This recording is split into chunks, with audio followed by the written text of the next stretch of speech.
Yun! Okay guys, so finally nakapag vlog na naman tayo. Okay, so na-busy tayo kasi nga graduation ng mga bata. And at the same time, marami tayong ginagawa. May mga school projects tayo para sa mga bata. And then may kailangan pa kami puntahan. Ang dami. So finally, heto. So i-update ko lang kayo sa ginawa natin. Sa ginawa ko pala.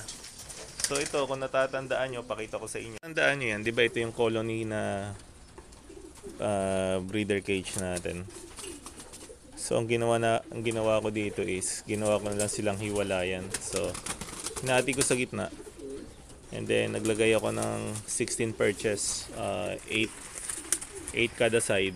So para maluwag, hindi na ako naglagay sa middle. So nilagay ko na yung mga breeder natin dyan, mga breeders natin. And then ang gusto ko pang gawin is lalagyan ng poop tray. So yan pang tatrabahuhin natin next time. Pero for now, ganyan muna.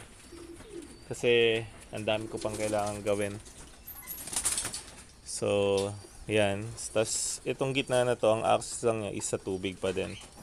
So yun, ikakabit natin doon para doon natin sila pakakainin. So yan yung mga updates natin sa ating ginagawa. And then dito sa kabilang banda, kung mapapansin nyo, yung mga young bird natin nasa baba lahat. Kasi nag-start na tayo mag-feathering. And then kung mapapansin nyo, nagbabody molt na rin sila. Kasi extended yung ilaw natin. Yung mga solar lights natin na ganun. So ino-observe ko sila. Extended yung ilaw nila through solar lights. Hindi ko na kailangan ilagay pala ang ilaw sa loob mismo ng loft nila. So nagwo-work din the same. So at least nakaka-save tayo ng kuryente at the same time.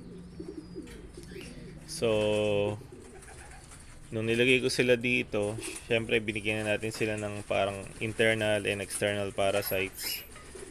So fully vaccinated na sila ng paramyxo, and then yung sa rotavirus at saka yung sa salmonella. And then some of them binigyan ko rin ng booster for salmonella. So and then nag-deworm din tayo at the same time para habang nandyan sila, makukuha ko yung ganda ng katawan na gusto ko para sa ibon. Habang naghihintay tayo ng right time para sa ituturo natin sa kanila. Okay?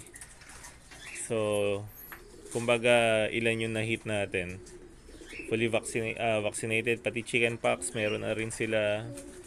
So basically parang start tayo ng conditioning for breeders.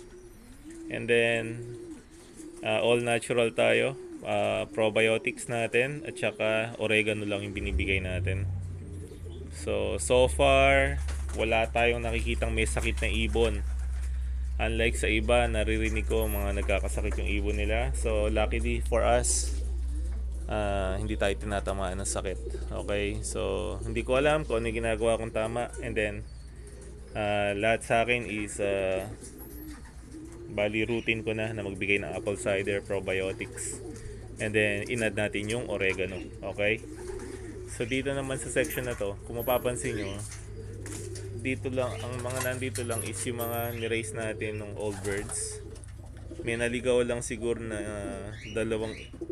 tatlong ibon dyan na hindi natin inilipad dahil actually breeder talaga natin sila. Okay, kasi nag-egg na sila doon, hinayaan ko na kasi yun naman yung foundation line natin.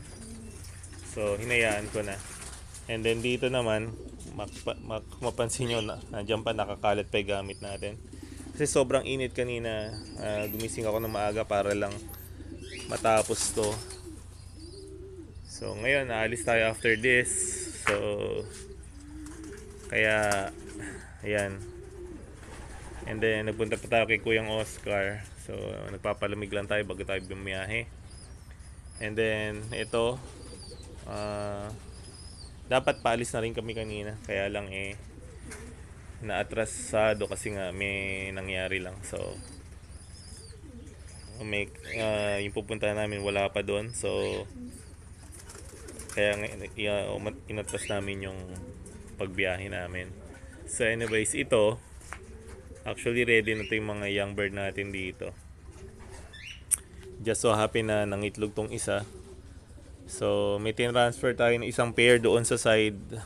Titingnan ko kung lilimliman yung itlog niya. Kung lilimliman yung itlog niya, ita-transfer ko tong egg na to. Kasi last time, nag-transfer tayo ng ganon at kasama yung egg, wala naman naging problema. So, I'm hoping na ganon din ang mangyari doon, pero mukhang malabo. And then ito, hihiwalay ko na rin to, ilalagay ko na rin to doon. Kung ito mangingitlog, baka ito na lang yung pag-akain natin magiging anak nito o yung mga itlog nito. Kasi magaling din silang mag-alaga. Or ito siguro. So yan, kasi hindi ko sila paitlogin talaga dahil sobra na tayo sa quota. Okay. And then so far wala na naman tayong concrete plan kasi nga parang nagdadalawang isip na naman ako sa mga nangyayari na hindi ko nagugustuhan. So anyways, ayan, kahit ito magulo pa, ayusin ko din yan. Yaan. So tapos ito, hintayin natin sila. Within 1 month for sure ready na tong mga to. And then bibilangin natin yung mga susunod na buwan kung aabutin pa rin yung ibang feathers nila. Mag-feathering pa rin tayo after that. Okay, so but for now, at least sigurado tayo na meron silang primary feathers pag lumipad sila ulit. Okay, so yun ang iniwasan natin. And then ayan, body molting. I'm hoping okay na rin sila after ilang buwan. Kaya mas may chance tayo. Okay, so paghahandaan talaga natin to ng gusto. Kaya lang, hindi natin alam kung masusubukan talaga natin sila this young bird season or tatalo na lang tayo ng old birds. Okay? So, yan ang updates natin today. Pasensya na kayo. Napakainit talaga ngayon. Sobrang init. Kaya yan, ang dami kong kailangang gawin. Tsaka napansin ko, kaninang maga lumabas ako, finally may nakita akong isang lamok. So, sa mga breeders yan out there, make sure may vaccine na yung mga ibon nyo for chickenpox. Otherwise, good luck. Tatamaan kayo for sure, gawa ng lamok. Okay? So, mas mainam pa rin na i-prevent nyo na ngayon kaysa mag-suffer kayo later.